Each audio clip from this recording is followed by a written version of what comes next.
처음 그걸 봤을 때 솔직히 너무 무서웠어요. 이런 건 내 평생 처음이었거든요. 이게 정말 가능한 건가 싶었죠. 안녕하세요. 사연 팟캐스트입니다. 구독과 좋아요는 영상 제작에 큰 힘이 됩니다. 그럼 이어서 사연 속으로 들어가 볼게요. 지금 생각하시는 그게 맞긴 맞아요. 하지만 그때 제가 본 건 70년 된 가죽 재봉틀이었어요. 부품 하나하나가 제 손바닥만 했고 무게도 어마어마했죠. 그 기계를 다시 돌릴 수 있을지 두려웠던 거예요. 근데 이상하게도 그 두려움이 나중엔 제 인생 전체를 다시 돌려놓는 시작이 될 줄은 몰랐죠. 제 이름은 송인아입니다. 올해 66, 여수 동백동에서 가죽 구두 수선실을 30년째 지키고 있어요. 간판 이름은 가죽향기. 남편이 지어준 이름인데 남편은 8년 전에 세상을 떠났어요. 여러분도 이런 경험 있으신가요?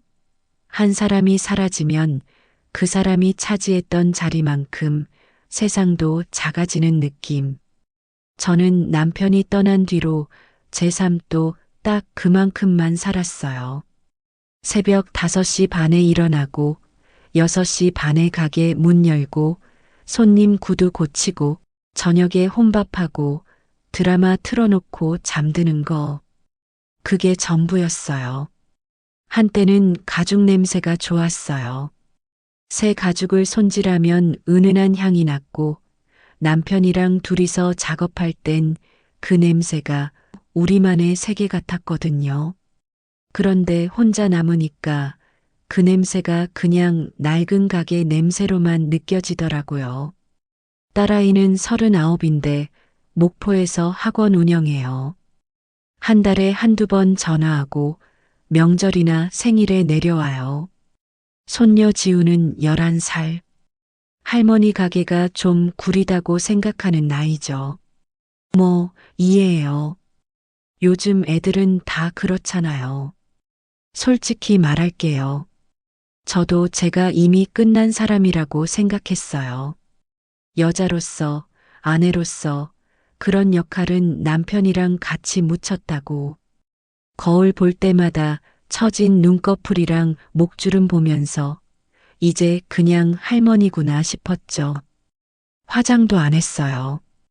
뭐 하러요? 누가 보겠어요? 그런데 이상하게 외롭더라고요. 밤마다요. 그냥 누군가가 옆에 숨 쉬고 있으면 좋겠다는 생각이 자꾸 들었어요. 드라마 보면서도 사랑 얘기 나오면 괜히 코끝이 찡했고요. 근데 그게 뭐 어때요?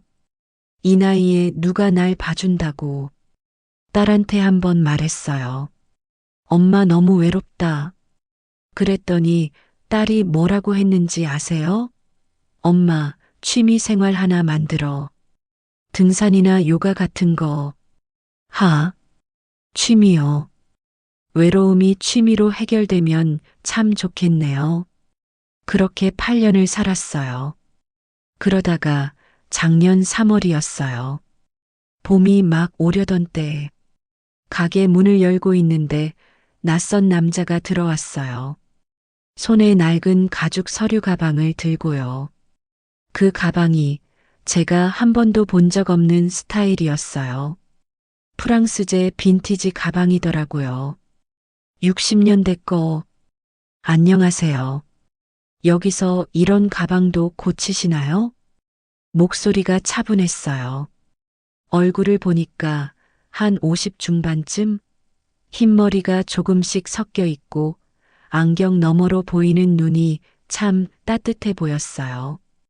근데 뭔가 피곤해 보이기도 하고요. 이거 아버지 유품이거든요.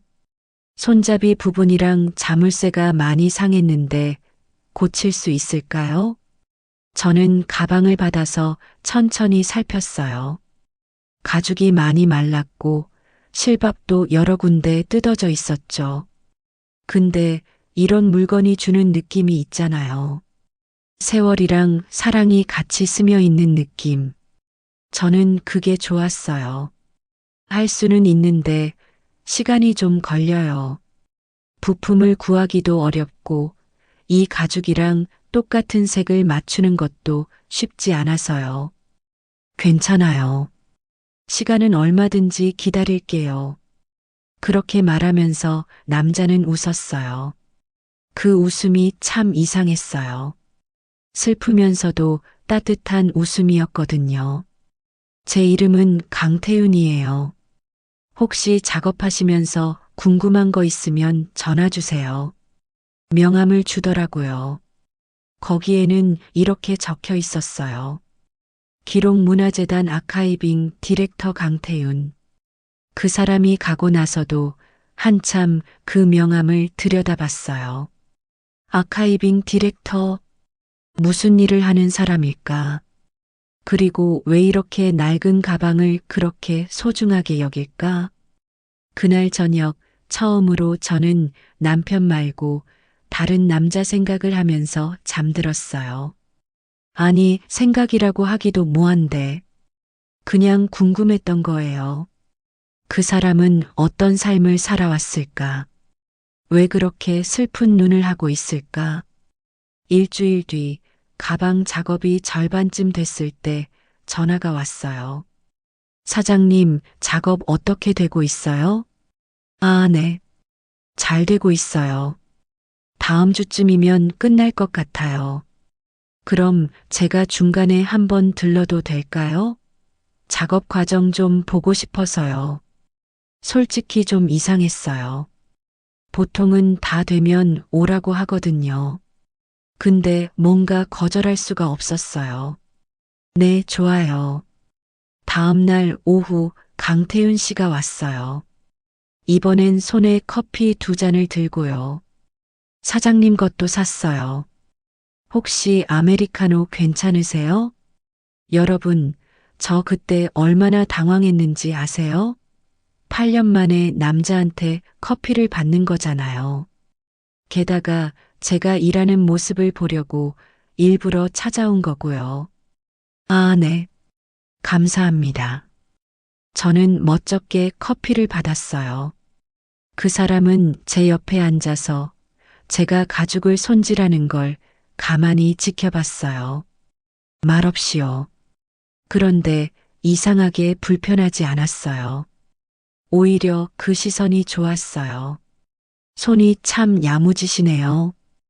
오래 하다 보면 다 이렇게 돼요. 저도 기록 일을 하지만 이렇게 손으로 직접 뭔가를 만드는 건 정말 다른 것 같아요. 온기가 느껴지잖아요. 그 말을 듣는 순간 가슴 한구석이 뜨거워졌어요. 온기. 그래요. 제가 잃어버렸던 게 바로 그거였어요. 온기. 그날 이후로 강태윤 씨는 자주 왔어요. 처음엔 가방 작업 때문이라고 했는데 가방이 완성된 뒤에도 계속 왔어요. 일주일에 2~3번씩요. 항상 커피를 들고 왔고 가끔은 빵이나 과일도 가져왔어요. 사장님, 점심 드셨어요? 아니요, 아직이요. 그럼 같이 드실래요? 근처에 국밥집 하나 아는데. 이렇게 자연스럽게 밤 약속이 생기고 밥을 먹으면서 이야기를 나누게 됐어요. 처음엔 그냥 일상 얘기였어요. 날씨 얘기, 손님 얘기, 여수 바다 얘기 같은 것들이요. 근데 어느 순간부터는 좀 더 깊은 얘기를 하게 됐어요. 사장님은 언제부터 이 일 하셨어요? 35대요. 남편이랑 같이 시작했죠. 남편은 가죽 장갑 만드는 일 했고, 저는 구두 수선을 배웠어요. 둘이 힘 합쳐서 이 가게를 차렸죠. 지금은 혼자 하시는 거예요? 네. 남편이 8년 전에 세상을 떠났어요. 그렇게 말했더니 강태윤 씨 표정이 확 어두워지더라고요. 저도 비슷해요. 아내가 10년 전에 암으로 갔어요. 딸 하나 있는데 지금은 유학 중이에요. 그래서 저도 혼자 살아요. 그 순간 뭔가 통하는 게 있었어요. 이 사람도 나처럼 혼자구나. 이 사람도 나처럼 외롭구나. 그런 생각이 들었죠. 그 뒤로 우리는 더 자주 만났어요. 일주일에 서너 번씩. 이유는 점점 애매해졌어요. 그냥 보고 싶어서, 그냥 이야기하고 싶어서, 그런 것들이었죠. 근데 이상한 건 제가 다시 거울을 보기 시작했다는 거예요. 아침에 일어나면 머리를 좀 더 신경 써서 빗었고, 립스틱도 바르기 시작했어요. 연한 핑크색으로요. 딸이 예전에 사준 거였는데 한 번도 안 쓰고 서랍에 넣어뒀던 거. 그걸 보고 딸이 전화해서 물어봤어요. 엄마, 뭔 일 있어? 요즘 표정이 좋아 보여. 무슨 소리야? 그냥 날씨 좋아서 그런가 보다. 엄마 목소리가 달라졌어. 뭔가 생긴 거 아냐? 딸은 예리해요. 엄마를 잘 알거든요. 저는 얼버무렸지만 마음속으로는 인정했어요. 뭔가 생겼다고. 아니, 뭔가 깨어나고 있다고. 그러던 어느 날 강태윤 씨가 제안을 했어요. 사장님, 혹시 저희 재단에서 진행하는 프로젝트에 참여해 주실 수 있어요? 프로젝트요? 네. 사라지는 손기술 기록 사업이에요. 전통적인 수공업 장인들을 인터뷰하고 작업 과정을 영상으로 남기는 거예요. 사장님 같은 분이 딱 필요해요. 솔직히 말하면 처음엔 부담스러웠어요. 카메라 앞에 서는 것도 어색하고 제가 무슨 대단한 장인이라고 그런 걸 하나 싶었거든요. 근데 강태윤 씨가 이렇게 말했어요. 제가 직접 인터뷰할게요. 편하게 하시면 돼요. 그냥 평소처럼 작업하시고 이야기 나누듯이 하시면 돼요. 그 말에 결국 승낙했어요. 사실 거절할 이유가 없었어요. 아니, 거절하고 싶지 않았어요. 이 사람이랑 더 많은 시간을 보내고 싶었거든요. 촬영은 한 달에 걸쳐서 진행됐어요. 강태윤 씨는 매주 가게에 와서 제가 일하는 모습을 촬영했어요. 구두 밑창 갈아 끼우는 것부터 가죽 염색하고 실로 꿰매고 광내는 모든 과정을요. 그리고 중간중간 질문을 했어요. 이 일을 하면서 가장 보람 있을 때가 언제예요? 손님이 웃으면서 딱 맞아요라고 할 때요. 그 순간이 제일 좋아요. 이 일을 계속하시는 이유는 뭔가요? 저는 잠시 생각하다가 대답했어요. 글쎄요. 그냥 제 손에 익은 일이고 이걸 하면서 남편이랑 함께했던 시간을 느낄 수 있어서요. 근데 요즘은 좀 달라졌어요. 어떻게요? 요즘은 이 일이 제가 살아있다는 증거 같아요. 제 손으로 뭔가를 고치고 새로 만들고 그러면서 저도 다시 살아나는 느낌이랄까? 그 말을 하면서 저도 놀랐어요. 제가 이런 생각을 하고 있었구나. 촬영이 끝나고 강태윤 씨는 영상을 편집해서 보여줬어요. 모니터에 비친 제 모습을 보는데 이상했어요. 제가 생각했던 것보다 훨씬 더 단단해 보이고 아름다워 보였어요. 주름진 손이, 땀 흘리는 이마가, 집중하는 눈빛이 전부 아름다웠어요. 사장님은 정말 멋진 분이에요. 강태윤 씨가 조용히 말했어요. 저는 이런 사람을 기록하고 싶어서 이 일을 시작했어요. 묵묵히 자기 자리에서 아무도 알아주지 않아도 최선을 다하는 사람들이요. 사장님 같은 분들이요. 그 말을 듣는데 눈물이 날 것 같았어요. 이 나이에도 누군가한테 인정받을 수 있구나. 누군가의 눈에 제가 멋져 보일 수 있구나. 편집이 끝난 뒤 우리는 근처 작은 와인바에 갔어요. 제가 와인바에 간 게 얼마 만인지 몰라요. 결혼 전 이후로 처음인 것 같아요. 와인 한 잔씩을 시켰어요. 레드 와인이었는데 목으로 넘어갈 때 따뜻했어요. 사장님, 네, 저 고백할 게 있어요. 강태윤 씨의 목소리가 떨렸어요. 저는 가슴이 두근거리기 시작했어요. 처음 가방 들고 갔을 때부터 사장님한테 관심이 있었어요. 사장님이 가죽 만지는 손, 집중하는 눈빛, 조용히 일하는 모습, 전부 좋았어요. 저도 알아요. 제가 10살 어리다는 거, 그리고 우리 나이에 이런 감정이 이상해 보일 수도 있다는 거. 근데 저는 정말이에요. 사장님을 좋아해요. 여러분, 그 순간 제가 뭘 느꼈는지 아세요? 두려움이었어요. 이 나이에 손주도 있는 내가 다시 누군가를 사랑할 수 있을까? 아니, 사랑받을 자격이 있을까? 그런 생각이 머릿속을 꽉 채웠어요. 태윤 씨, 저는 할머니예요. 주름도 많고, 몸도 예전 같지 않고, 이미 끝난 사람이에요. 그게 무슨 상관이에요? 강태윤 씨가 제 손을 잡았어요. 따뜻했어요. 사장님은 지금도 충분히 아름다워요. 나이가 뭐가 중요해요? 제가 사장님을 좋아하는 건 사장님이 살아온 시간 전부를 좋아하는 거예요. 저는 그날 밤 집에 돌아와서 한참을 울었어요. 두렵기도 하고, 기쁘기도 하고, 죄책감도 들고, 설레기도 하고, 모든 감정이 한꺼번에 밀려왔거든요. 남편한테 미안했어요. 여보, 내가 다른 사람한테 마음이 갔어. 근데 나 너무 외로웠어. 나도 살고 싶어. 그렇게 중얼거렸어요. 그날 이후로 며칠간 저는 강태윤 씨를 피했어요. 전화도 안 받고 가게 문도 일찍 닫았어요. 어떻게 해야 할지 모르겠더라고요.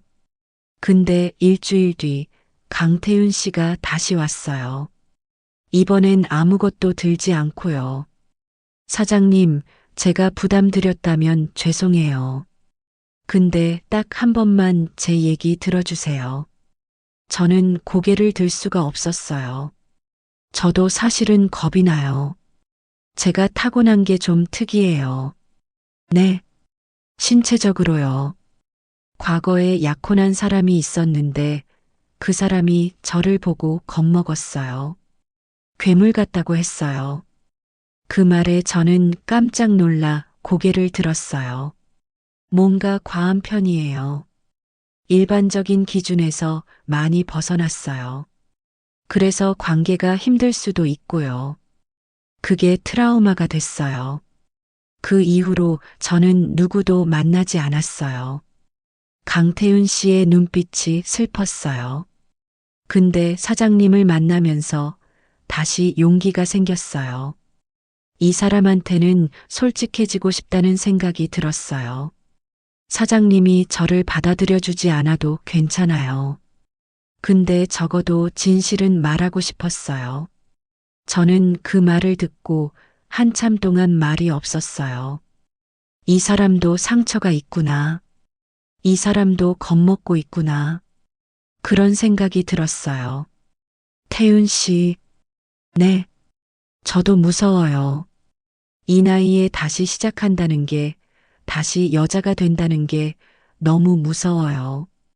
근데 저는 용기를 내서 말했어요. 해보지 않으면 모르는 거 아닐까요?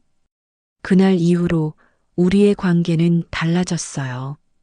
연인이라고 부르기에는 조심스럽고 친구라고 하기에는 뭔가 더 깊은 사이. 그렇게 몇 주가 흘렀어요. 강태윤 씨는 여전히 가게에 자주 왔고 우리는 밥도 먹고 산책도 했어요. 여수 바다를 걸으면서 손을 잡기도 했어요. 처음 손을 잡았을 때 제 손이 얼마나 떨렸는지 몰라요. 근데 이상한 일이 생기기 시작했어요. 어느 날 가게에 아르바이트생이 하나 들어왔어요. 25살 여자애였는데 이름이 민지였어요. 미대 나왔다고 했어요. 가죽 공예 배우고 싶다고 해서 받아줬죠. 민지는 예뻤어요. 젊고 피부도 좋고 몸매도 날씬하고 제가 잃어버린 모든 것을 가진 애였어요. 그런데 어느 날 강태윤 씨가 가게에 왔을 때 민지가 있었어요. 민지는 강태윤 씨를 보고 환하게 웃었어요. 안녕하세요. 저 여기서 배우는 민지예요. 아, 네. 안녕하세요.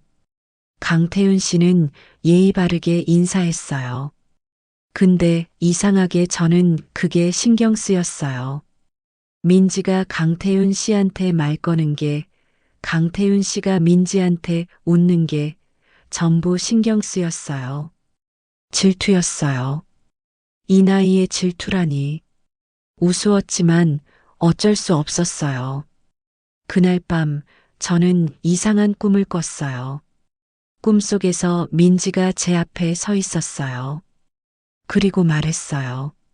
사장님, 태윤 씨랑 어제 저녁 먹었어요. 재밌더라고요. 뭐? 태윤 씨 정말 대단하더라고요. 처음엔 좀 무서웠는데 한번 겪어보니까 잊을 수가 없었어요. 무슨 소리야? 몸이요. 태윤 씨 몸이 보통이 아니더라고요. 엄청나게 커요.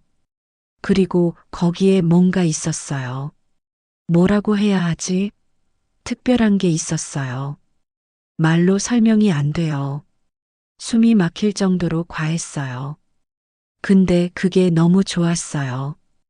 꿈속에서 민지는 계속 웃으면서 말했어요.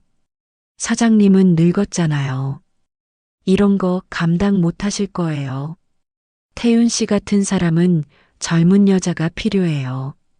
저는 꿈속에서 소리를 질렀어요. 아니야. 내가. 그리고 깼어요. 온몸이 땀으로 젖어 있었어요. 가슴이 미친 듯이 뛰었고 숨도 제대로 쉬어지지 않았어요. 이게 뭐지? 나 지금 뭐 하는 거지? 욕망이었어요. 제가 부정하고 싶었던, 묻어두고 싶었던 욕망이었어요. 저도 원하고 있었던 거예요. 강태윤 씨를요. 그 사람의 몸을요. 그 사람의 전부를요. 다음 날 저는 강태윤 씨한테 전화했어요. 태윤 씨, 저 당신 집에 가고 싶어요. 전화 너머로 침묵이 흘렀어요.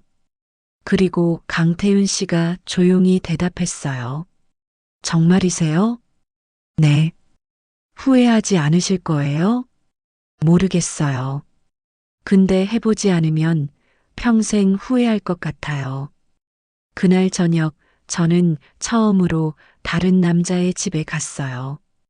강태윤 씨는 여수 중앙동에 작은 아파트를 얻어 살고 있었어요.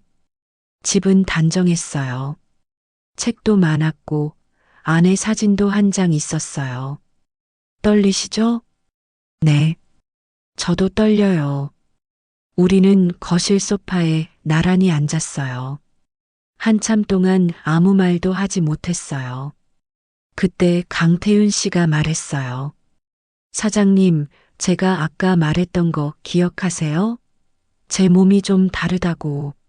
네. 보여드릴게요. 그래도 괜찮으시면 그때. 저는 고개를 끄덕였어요. 강태윤 씨는 천천히 옷을 벗기 시작했어요. 저는 숨을 참았어요. 그리고 봤어요.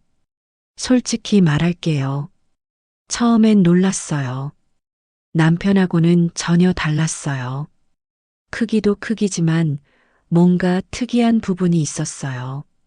의학적으로 설명하자면 특별한 구조였는데 그걸 말로 표현하기는 어려워요. 그냥 보통 사람들하고는 확실히 다른 뭔가가 있었어요. 무섭죠? 강태윤 씨의 목소리가 떨렸어요. 아니요.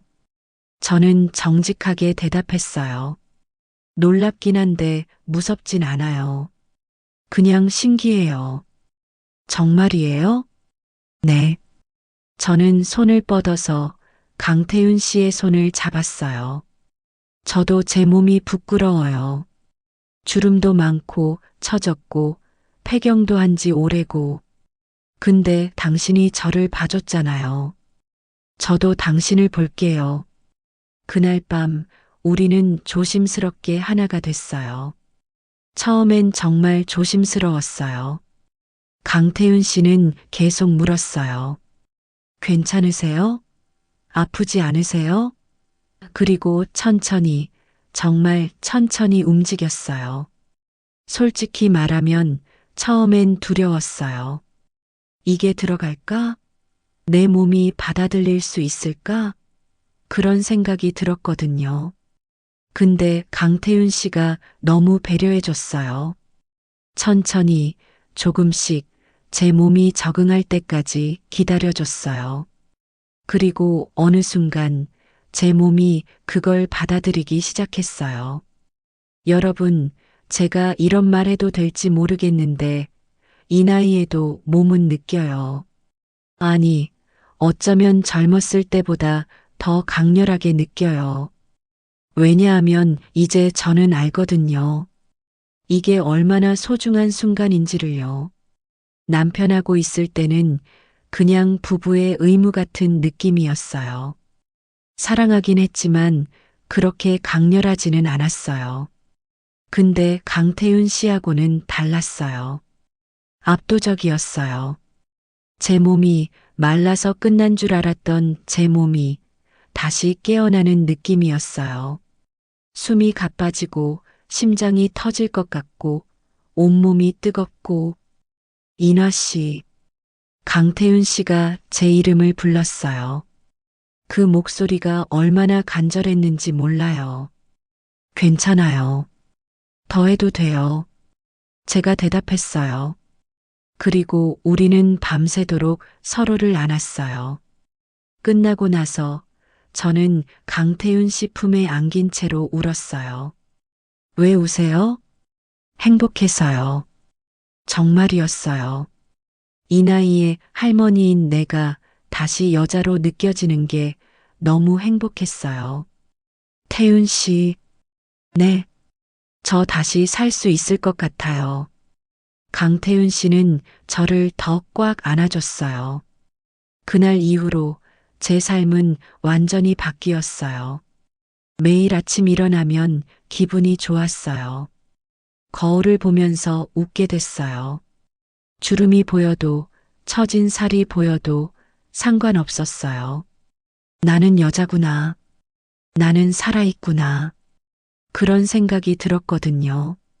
가게 일도 더 즐거워졌어요. 손님들한테도 더 친절해졌고요. 민지가 물어봤어요.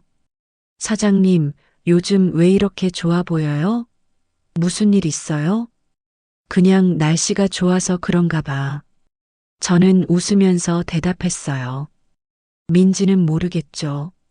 사장님이 요즘 매일 밤 사랑을 나누고 있다는 걸요. 네, 맞아요. 우리는 거의 매일 만났어요. 강태윤 씨 집에서, 때로는 제 집에서 우리는 서로를 안았어요. 매번 새로웠어요. 매번 더 깊어졌어요. 그리고 저는 깨달았어요. 폐경이 끝이 아니라는 걸. 할머니가 됐다고 여자가 아닌 건 아니라는 걸. 나이가 들어도 주름이 생겨도 사랑할 수 있고 사랑받을 수 있다는 걸요.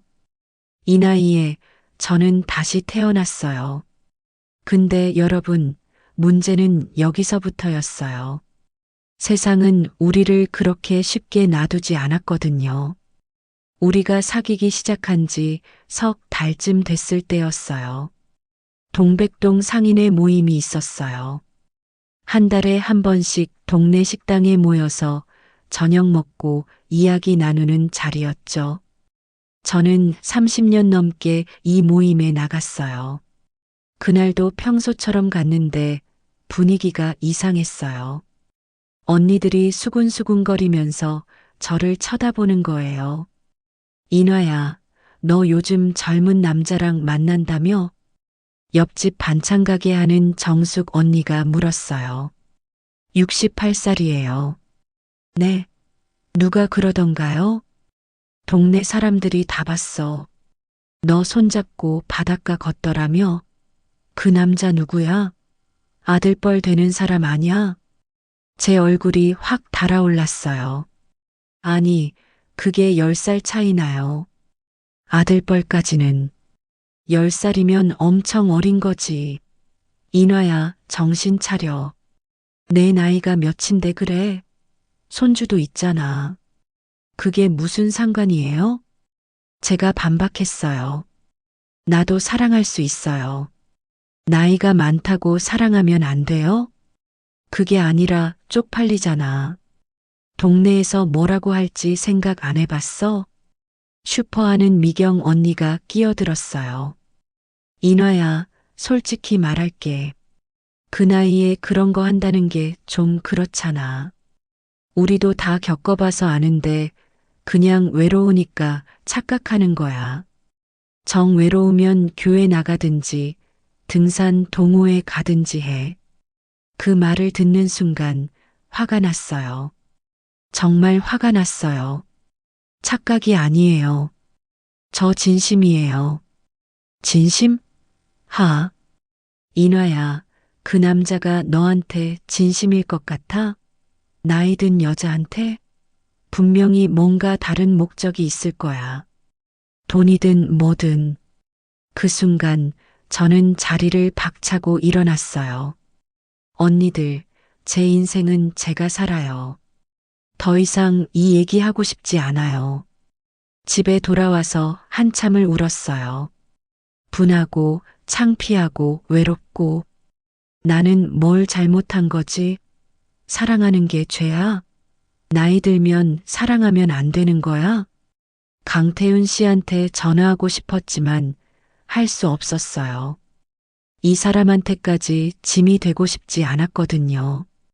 그런데 다음 날 더 큰 일이 터졌어요. 딸 지혜가 여수로 내려왔어요. 갑자기요. 전화도 없이. 엄마.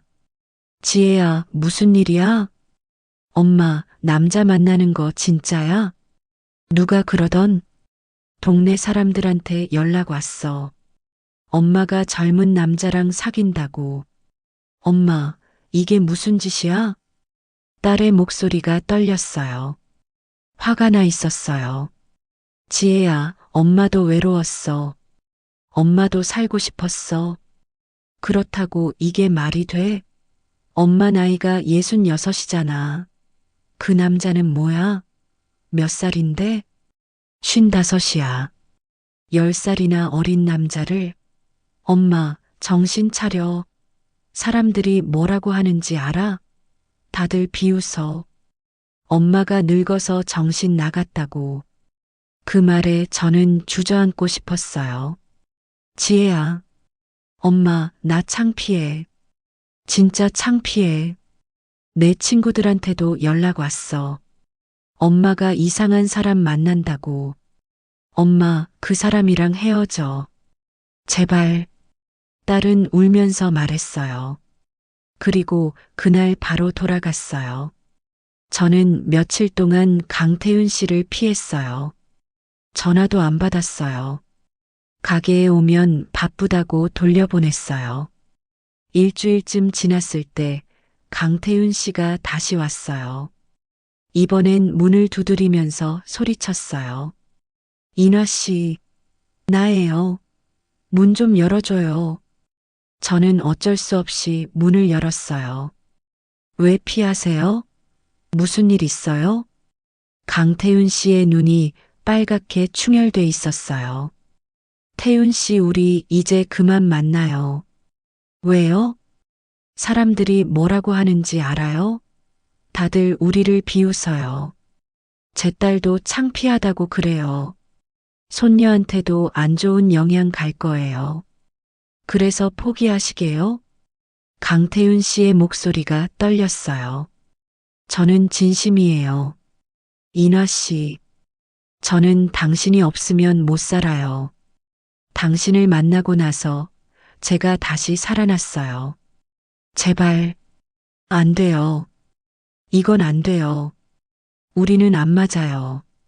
뭐가 안 맞아요? 우리 행복했잖아요. 그건 착각이었어요. 저는 거짓말을 했어요. 강태윤 씨가 저를 빤히 쳐다봤어요. 거짓말하지 마세요. 눈을 보면 알아요. 당신도 저를 사랑하잖아요. 사랑만으로는 안 되는 거예요. 저는 소리쳤어요. 세상이 우리를 용납하지 않아요. 이건 잘못된 거예요. 잘못된 게 아니에요. 강태윤 씨도 소리쳤어요. 사랑하는 게 뭐가 잘못됐어요? 나이가 많다고? 10살 차이 난다고? 그게 뭐가 중요해요? 우리는 한참 동안 서로를 쳐다봤어요. 둘 다 울고 있었어요. 인화 씨, 제발 포기하지 마세요. 우리 함께 이겨내요. 어떻게요? 어떻게 이겨내요? 시간이 지나면 사람들도 인정할 거예요. 우리가 진심이라는 걸 보여주면 돼요. 그게 가능할까요? 해봐야 알죠. 강태윤 씨가 제 손을 잡았어요. 저는 그 손을 뿌리치지 못했어요. 그날 이후로 우리는 다시 만나기 시작했어요. 근데 이번엔 달랐어요. 숨어 다니지 않기로 했어요. 당당하게 손잡고 바닷가를 걸었어요. 사람들이 수군거리면 그냥 무시했어요. 누가 뭐라고 하면 네, 사귀는 거 맞아요라고 대답했어요. 처음엔 힘들었어요. 정말 힘들었어요. 동네 사람들의 시선이 너무 따가웠고 상인의 언니들은 저를 외면했어요. 근데 신기한 일이 일어났어요. 민지가 제 편을 들어준 거예요. 사장님, 저는 응원해요. 사랑하는 게 뭐가 잘못됐어요? 저도 나중에 나이 들면 사장님처럼 살고 싶어요. 민지의 말에 저는 울컥했어요. 민지야, 고마워. 그리고 사장님, 사실 저도 고백할 게 있어요. 저도 요즘 누군가를 만나요. 근데 그 사람이 저보다 15살이나 많아요. 주변에서 다들 반대하는데 사장님 보면서 용기 얻었어요. 그 말을 듣고 깨달았어요. 내가 누군가한테 용기를 줄 수 있구나. 내 사랑이 다른 사람한테 희망이 될 수 있구나. 그리고 한 달 뒤 더 큰 변화가 왔어요. 딸 지혜가 다시 내려왔어요. 이번엔 손녀 지우도 데리고요. 엄마, 지혜야. 엄마, 태윤 씨 만나고 싶어? 제대로 이야기 좀 하고 싶어? 저는 깜짝 놀라서 강태윤 씨한테 연락했어요. 그날 저녁 우리는 조개구이 집에서 만났어요. 처음엔 분위기가 어색했어요. 지혜는 강태윤 씨를 경계하는 눈빛으로 쳐다봤어요. 태윤 씨, 제 엄마한테 진심이세요? 네, 진심입니다. 왜요? 제 엄마가 뭐가 좋으세요? 나이도 많고 돈도 많지 않고. 강태윤 씨는 잠시 생각하더니 조용히 대답했어요. 어머님은 제가 만난 사람 중에 가장 단단한 분이에요. 세상이 뭐라고 하든 자기 자리를 지키는 분이죠. 그리고 무엇보다 어머님은 저를 있는 그대로 받아들여 주셨어요. 있는 그대로요? 네. 저한테는 남들이 모르는 상처가 있어요. 그 상처 때문에 평생 혼자 살았죠. 근데 어머님은 그걸 보고도 겁먹지 않으셨어요. 오히려 안아주셨어요. 강태윤 씨의 눈에 눈물이 맺혔어요. 저는 어머님이 없으면 못 살아요. 어머님을 만나고 나서 제가 다시 사람이 된 것 같아요. 딸은 한참 동안 말이 없었어요. 그러다가 물었어요. 우리 엄마 행복해요? 네. 저도 행복해요. 진짜예요? 이번엔 제가 대답했어요. 지혜야, 엄마 진짜 행복해. 태윤 씨 만나고 나서 다시 살고 싶어졌어. 아침에 일어나는 게 즐겁고 매일이 설레. 딸이 울기 시작했어요. 엄마 미안해. 내가 너무 이기적이었어. 엄마 행복이 제일 중요한 건데 나는 남들 눈치만 봤어. 지혜야, 엄마 태윤 씨랑 행복하게 사세요. 내가 응원할게. 그날 손녀 지우가 말했어요. 할머니, 학교에서 발표 숙제 있는데 할머니 이야기해도 돼요? 할머니가 사랑에 대해 가르쳐 준 거요. 뭐라고? 선생님이 사랑에 늦은 때는 없다는 주제로 발표하래요. 할머니 이야기가 딱 맞는 것 같아요. 저는 지우를 꽉 안았어요. 이 작은 아이가 할머니를 이해해 주는 게 너무 고마웠어요. 그날 이후로 우리의 관계는 점점 더 단단해졌어요. 강태윤 씨의 기록문화재단에서 제 작업 영상을 전시하기로 했어요. 사라지는 손기술 프로젝트의 일환으로요. 전시 오프닝 날 많은 사람들이 왔어요. 동네 사람들도 왔고 상인의 언니들도 왔어요. 스크린에 제가 일하는 모습이 나왔어요. 가죽을 다듬고 바늘질하고 구두를 완성하는 모습이요. 그리고 제 인터뷰가 나왔어요. 이 일을 하면서 가장 행복한 순간은 사랑하는 사람과 함께 있을 때입니다. 과거에는 남편이었고 지금은 제 옆에 있는 이 사람입니다. 영상 속에서 저는 강태윤 씨를 가리켰어요. 나이가 들었다고 사랑이 끝나는 건 아닙니다. 오히려 나이가 들수록 사랑이 얼마나 소중한지 더 잘 알게 돼요. 영상이 끝나고 사람들이 박수를 쳤어요. 정숙 언니가 제 앞으로 왔어요. 인화야, 미안해. 내가 너무 편견을 가졌어. 너희 둘 보니까 진짜 잘 어울리더라. 미경 언니도 왔어요. 인화야, 나도 미안해. 솔직히 부러웠어. 나도 너처럼 용기 있었으면 좋겠다. 그날 강태윤 씨가 제 손을 잡고 말했어요. 인화 씨, 저와 결혼해 주세요. 청혼이었어요. 갤러리 한복판에서 수십 명의 사람들 앞에서 강태윤 씨가 무릎을 꿇었어요. 인화 씨, 저와 남은 인생 함께 해주세요. 당신이 있어야 제가 숨을 쉴 수 있어요. 저는 울면서 대답했어요. 네, 네. 당신이랑 같이 살게요. 사람들이 환호했어요. 박수 소리가 갤러리를 가득 채웠어요. 딸 지혜가 달려와서 저를 안았어요. 엄마, 축하해. 진심으로 축하해. 손녀 지우도 뛰어와서 안겼어요. 할머니, 너무 멋있어요. 민지도 울면서 웃었어요. 사장님, 저도 용기 낼게요. 사장님 보면서 배웠어요. 사랑에 늦은 때는 없다는 거요. 그날 이후로 우리의 이야기는 입소문을 탔어요. 지역 신문에도 실렸고, 나중엔 방송국에서 인터뷰 요청도 왔어요. 황혼의 사랑, 나이는 숫자에 불과하다는 제목으로요. 결혼식은 간소하게 했어요. 여수 바닷가 작은 웨딩홀에서 가족들과 가까운 사람들만 모여서요. 근데 특별한 게 하나 있었어요. 제가 직접 만든 한복 비슷한 예복을 입었어요. 가죽으로 만든 거예요. 전통 한복 저고리 디자인에 가죽 소재를 섞어서요. 와, 사장님 진짜 예쁘다. 민지가 감탄했어요. 인화 씨, 정말 아름다워요. 강태윤 씨가 제 손을 잡으면서 말했어요. 그 사람 눈에도 눈물이 가득했어요.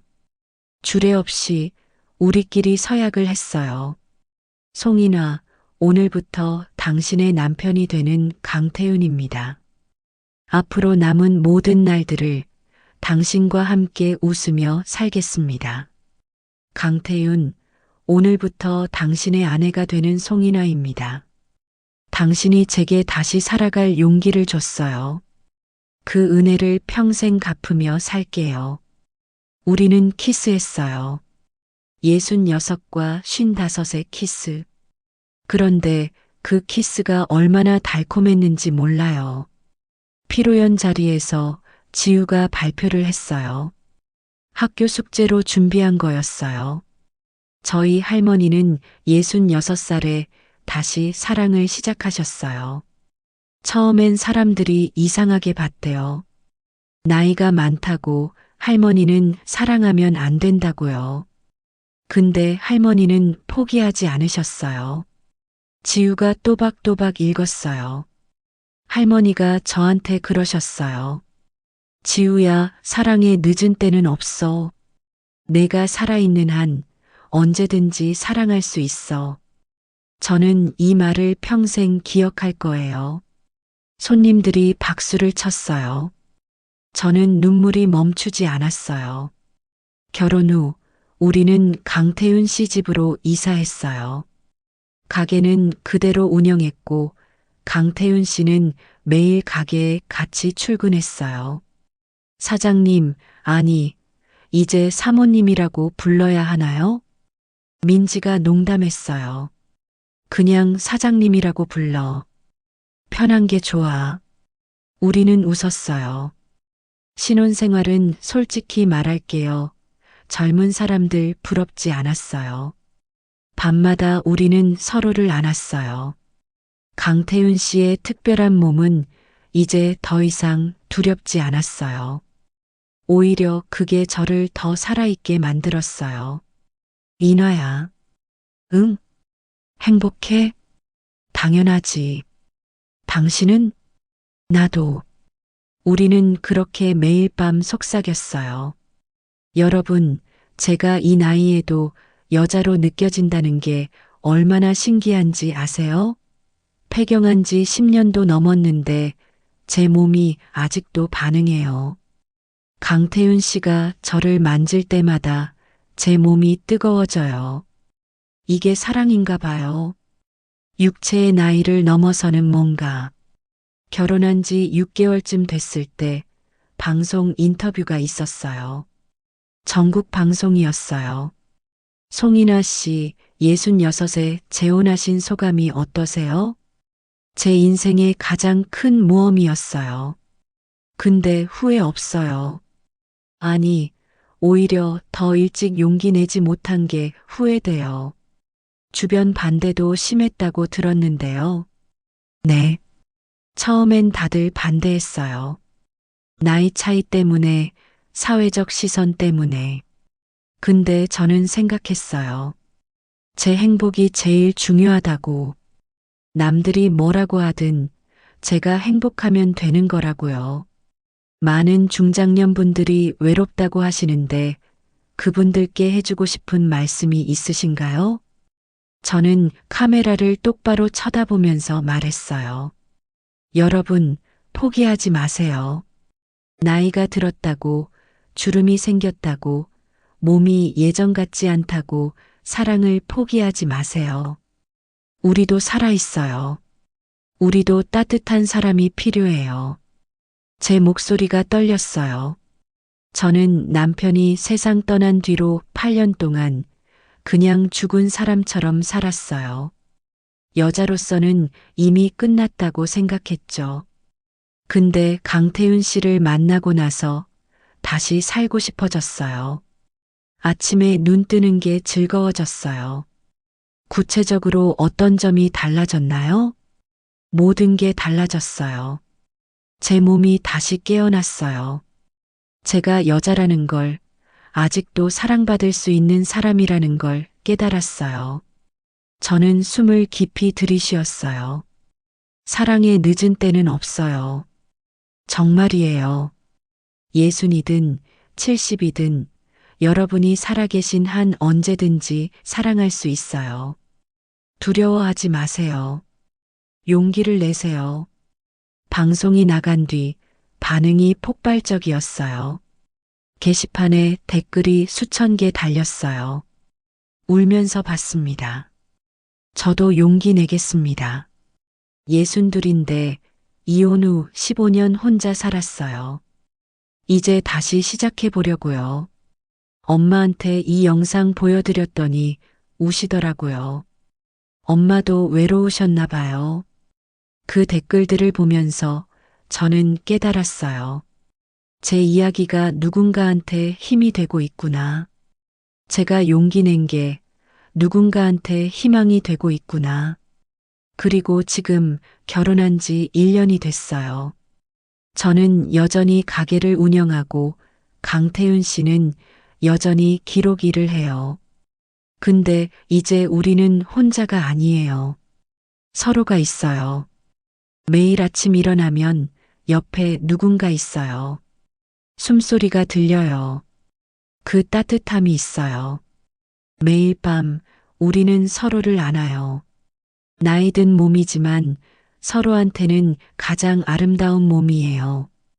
강태윤 씨의 특별한 몸도 제처진 살도 이제는 우리의 이야기예요. 상처였던 것들이 사랑의 증거가 됐어요.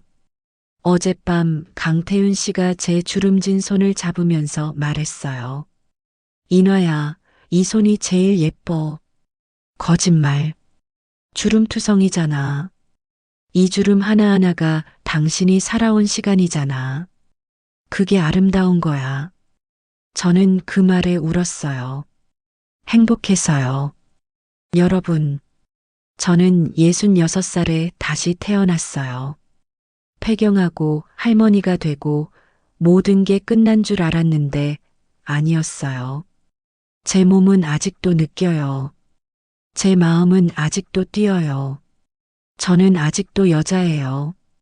나이가 많다고, 주름이 있다고, 몸이 예전 같지 않다고 포기하지 마세요. 여러분도 사랑할 수 있어요. 여러분도 행복할 자격이 있어요. 두렵죠?